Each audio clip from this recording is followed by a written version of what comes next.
The decision to be a lifelong learner can have incredible impact, not only on your life as it did on mine, but on the lives of others. I want to tell you a little bit of my story as it relates to that decision that I made many years ago, back in the 80s at some point.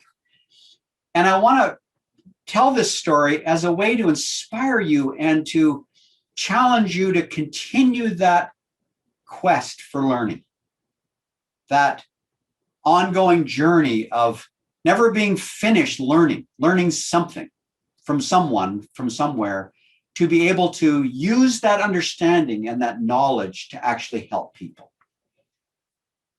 I started out as a pastor back in 1985 in a little church in Red Deer, Alberta. And very quickly, I realized I have no idea what I'm doing.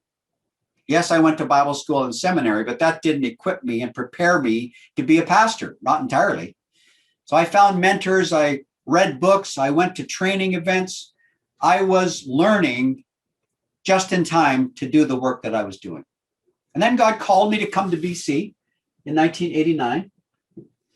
And I continued my search for knowledge and understanding and continued to have mentors and read and got the training that I needed to continue to grow. And one of the things that I realized in those first few years at that church in Abbotsford was that this church is going nowhere. We're in plateau. We are declining.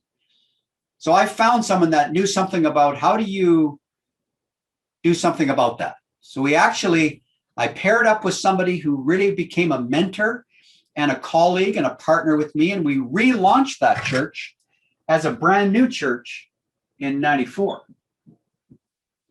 What I needed to learn to get to that point was really quite incredible. And we planted another church in 96. We made tons of mistakes, but the learning through that whole process was incredible. Well, we went along, and it was 2005 that I applied for a denominational position, thinking that that was my next step. But thankfully, I didn't get picked for that job. Because what happened after that is that I decided I need to learn and grow so that I can go to the next level of my ministry. So I signed up for a DMin program at Fuller, took 2 classes, and in those classes, I learned who I was and what God wanted me to do, and those were the last 2 classes I took in my DMin program. Came back home, resigned from that church. A few months later, started a business of coaching and joined Outreach Canada. But then I realized I didn't have a coach certification training platform. And I realized I don't know what I need to know. And I was coming to realize I was finding out what I knew I didn't know.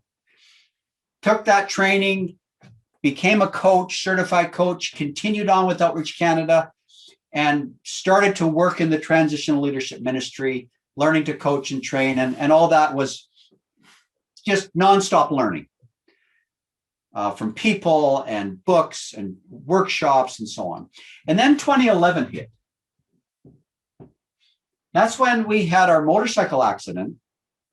And so that stopped me dead in my tracks. But instead of feeling sorry for myself through sort of a chain of events and this lifelong learner mindset, I was sitting there in my recliner looking at a very long recovery, months, maybe years, which it ended up being years.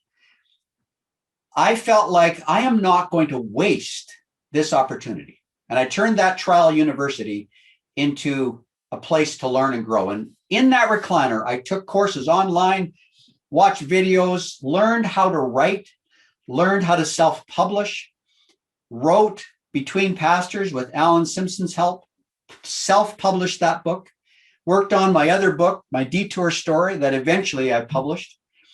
And I turned that adversity into an opportunity for learning, and I continue to help people and encourage people. And then it's just been one series of learning after the other. Just not too many years ago, like it's just very few years ago, I realized I need to learn how to facilitate groups better. I didn't feel I was quite competent enough. So I went to a training event actually with Hugh. We went to this Art of Hosting event, which was life-changing in that particular area of working with groups of people that has impacted the way that I work with people now. And I could just list all kinds of events and places and people and opportunities that I took advantage of. So my encouragement for you is for you to be able to look at your life and get a picture of what does God have in store for you? Like, what is your future? I just turned 60 last fall. So I reached that milestone and I'm kind of wondering, okay, what's next? I want to live one day at a time and live well, not knowing how many more years or days I have left. But I want to continue to lean into the opportunities that are in front of me, realizing that I don't know what I don't know. And I want to continue to learn and grow. You just think about all the change in the transition this last year with COVID and how much we've needed to learn and grow. So I walk alongside of you as a fellow learner, wanting to inspire you and challenge you and equip you. And so I also want you to know that we are launching our advanced transitional leadership training for those of you that realize you need to continue to grow and learn. And you don't know what you don't know. And you want to be with others that are learning. And we learn together with others as we are learning ourselves. Thanks for watching. Scroll down, leave a comment. Love to hear your thoughts about how lifelong learning has impacted your life.